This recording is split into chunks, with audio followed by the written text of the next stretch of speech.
Alpha Omega Solutions asked me to make a build for one of the origin characters, Shadowheart, that uses Shillelagh. So I came up with the Thunder Paladin Shadowheart. Every hit with her stick sends off a huge explosion that sends people reeling or falling backwards. With every explosive crack, she will get a higher spell save DC and spell attack while she accumulates arcane acuity with literally everything she touches. I love that she gets stronger with every attack without needing any point into strength or dexterity. She uses all of her wisdom to just beat everyone in and then just gets better from it. Not only was she able to use her Paladin Vow of Enmity abilities with an almost 30 DC, but then she can use Hold Person and just make all of her smites critical. But why make it complicated? Just use Command Grovel and get everyone in the entire room to skip their turn and lay on the floor. I love Shillelagh. It opens up so many different ways of playing a mage or a fighter. There'll be chapters below if you wanted to skip to the end, and I'll see you guys later. First level, we're going to stick with Cleric, but because I don't want to take any Druid levels or take a feat to get Magic Initiate to get Shillelagh, we're going to start with the Nature Domain. The Nature Domain gives us a few additional proficiencies, but most importantly, it gives us one cantrip that we get to choose out of the Druid spell list. And obviously we're going to pick Shillelagh. Shillelagh is a spell that lasts for 10 turns that you can use with your bonus action. This can be only used on clubs or quarterstaffs, but it then changes the modifier you need for that weapon to your spell modifier, in this case our wisdom.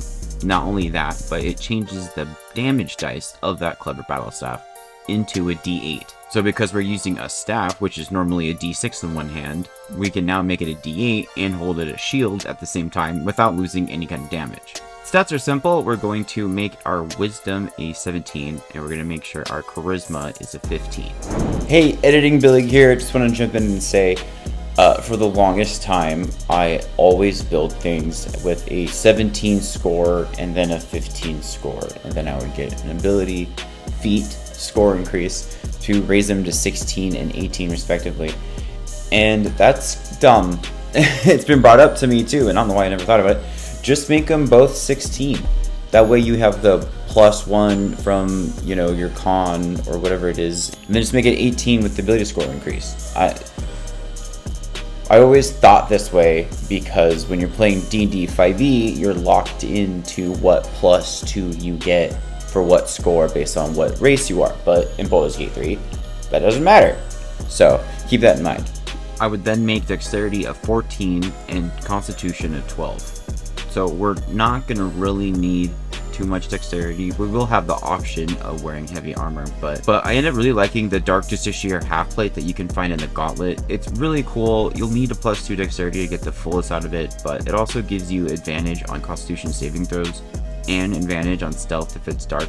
Our next level goes to Paladin. I ended up picking the Oath of Vengeance. The Channel Divinity skills for the Oath of Vengeance are really great if you're going to be making a melee fighter. Next level of Paladin unlocks a few things. First is a fighting style, and because we are only using a weapon in one hand, we're going to take the dueling one. It's going to add 2 points of damage to every little bop we get. We also get Paladin spells here, and make sure you pick up the smites. Thunder Smite is my #1 here. It's an awesome skill. It and its brother Searing Smite are both elemental skills, so we're going to use something called the Ring of Elemental Infusion. Every time we hit someone with one of these smites, that element will then be added to our next melee attack.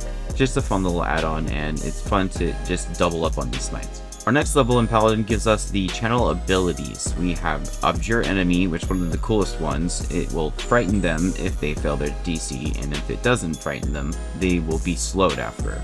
And Vow of Enmity just gives you advantage on all your melee attacks against one person for 10 whole rounds. No save needed. We'll also get the spell Hunter's Mark, which is a super cool way to get additional d6 damage to every one of your hits. Our next level in Paladin gives us a feat, and we use that to make sure our wisdom gets rolled up to 18.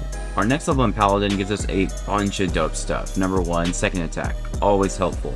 We also get Misty Step and Hold Person, two of probably the best level 2 spells in the game. And the attack up close to a target who is held from Held Person is an automatic crit. From here, I jump over to a third class. We pick Fighter, and as soon as we get Fighter, we get a fighting style. Because we will have a shield, because, you know, why not? It's an extra 2 AC plus all the skills the shield has.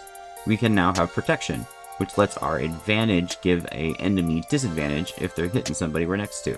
One more level in Fighter gives us Action Surge, giving us another action once a short rest. Our next level in Fighter opens up our subclass, and I picked Battle Master. That way I can have additional skills to add on to my big swings, so it's more damage in the style of a D8, plus we could do things like make them afraid, or trip them, or knock the weapon out of their hands. I've said this a bunch of times, but if you have a rogue in your party, you might consider taking Commander Strike.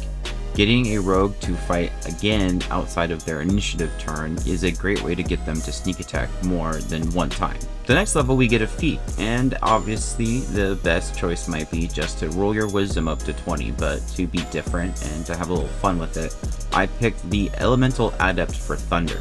This never lets you roll a 1 on any dice that's doing thunder damage, and sometimes we're going to be rolling 4 dice doing that, so the damage would really roll up. It also makes our thunder damage cross past people's resistance to thunder, so they won't be able to have the damage that we do to them. For a build like this, there's only one weapon that really comes to mind, and it matches everything perfectly, and that is the Staff Cacophony. You can get it in Act 1 from Lady Esther right before you go into the Crush. This quarterstaff gives you 1 free use of Thunderous Smite without having to use a spell slot. It also does additional d4 of thunder damage on any attack. This quarterstaff is a quarterstaff, meaning that you can use Shillelagh on it, and you can get it incredibly early in the game. Until you get to this, I always suggest people who are going to be using Shillelagh to use a torch. Just use a humble torch with Shillelagh on it, because it is a club. It'll turn the damage die to a d8, and you'll do additional d4 fire. Around this area, you'll also find a pair of gloves called the Belligerent Sky. And if you do lightning, thunder, or radiant damage with these gloves on, you will inflict reverberation on your target. Reverberation is something I've been using a lot lately. It's just one of the coolest status effects, and it makes a huge explosion sound when it hits them. It's absolutely awesome. If you hit them enough and apply it enough, they will knock prone and do additional thunder damage on top of it. Because we're doing all this thunder damage, we don't want it to go to waste, so we'll use the Hat of the Thunder Scion. And every time we inflict thunder damage in any way, we will accumulate Arcane Acuity. This buff increases our spell save DC and our spell attack modifier by 1 by every stack that we have on. And this is a huge deal. I mean, raising our wisdom up 2 points would just give us 1.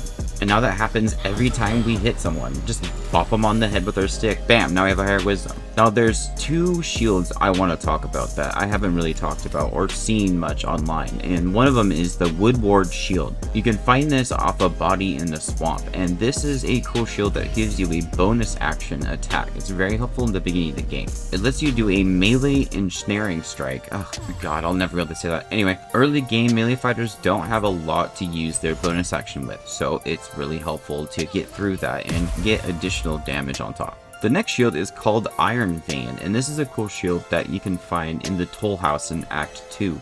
This will inflict piercing damage equal to your wisdom modifier as long as you are using Shillelagh.